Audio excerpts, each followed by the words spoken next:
On this, let's bring in Javier Farje in London. He's a Latin America analyst. Javier, great to have you here with us on TRT World. Tell me, what do you make of this development? Well, it was inevitable. He's 75 years old. He's been under a lot of pressure by the government. He refused to attend meetings with the Attorney General, who accused him, as Ana Maria Marquez said, of different so-called crimes. We understand that he was staying at the embassy of the Netherlands in Caracas for the last month.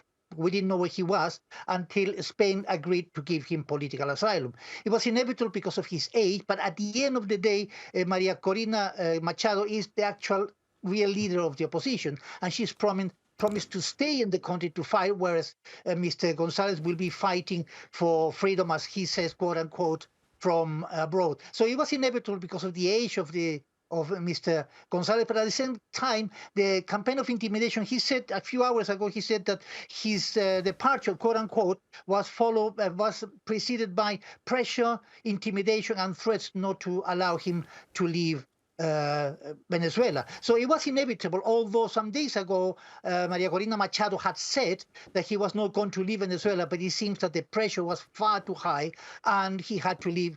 And he's staying, as you say, he has arrived in Madrid.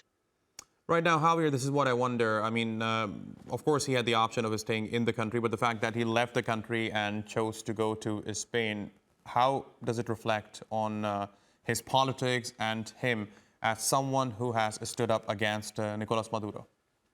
Well, basically, the opposition still considers him the president-elect. They believe that, and based on the information they have, it's probably right that he won the election.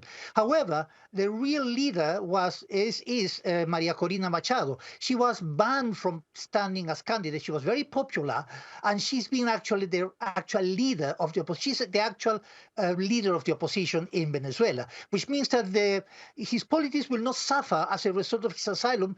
He will get a lot of sympathy from the opposition, but at the same time, Maria Corina Machado is going to continue leading the protests in Venezuela. We have to understand that when the opposition started to protest after the elections, after the 28th of July elections, it was Maria Corina Machado who was the face of this opposition. So it's not going to affect his image. In fact, he's going to become like a president exile, but Maria Corina Machado will continue. And also there is a big difference between before and now. The opposition is quite united at this time, which means that the protests are going to continue in Venezuela.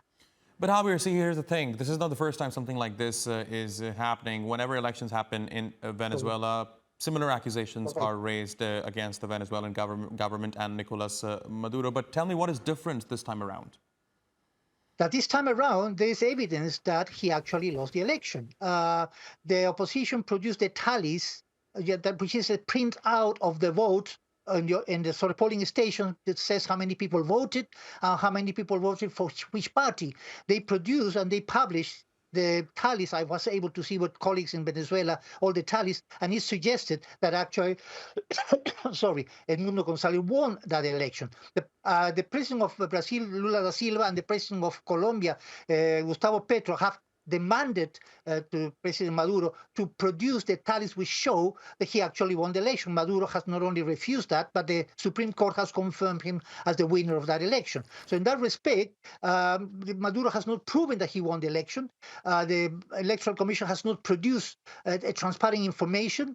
The Carter Center, which was the only independent organization which was allowed to enter Venezuela to see the elections, have issued a very critical report about this. So what he says basically is that once again, the Electoral Commission, which is an appendix of the government, and the Supreme Court, which is another appendix of the government, all they've done is confirm Mr. Maduro's so-called victory. Although, and this is extremely important to mention, not all the countries who are on the side of the opposition have recognized Mr. Gonzalez as the new president. This is extremely important because they are under pressure not to make the same mistake they made in January 2019 when they recognized Juan Guaido as the provisional president, and that recognition totally failed. They want to avoid that. Javier Farje, thanks very much for talking to us here on TRT World. I really appreciate your taking out the time. Thank you.